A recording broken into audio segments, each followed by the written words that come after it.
मित्रांनो, आळ्या आपण बऱ्याच बघितल्या असतात. कधी बोरीवर बघितल्या असतात, कधी बाबळीच्या झाडावर बघितल्या असतात.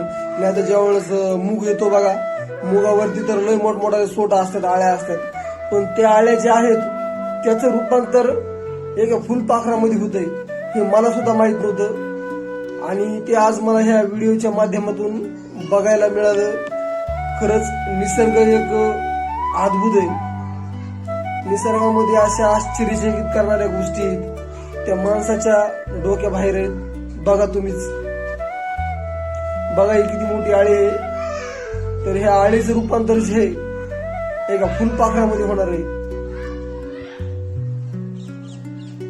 जबरदस्त.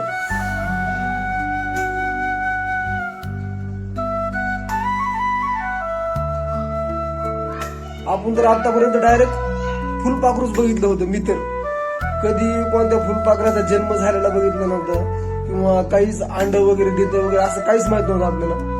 पण फुलपाखरू एक आळीपासून तयार होते ते बघा तुम्ही प्रत्यक्ष.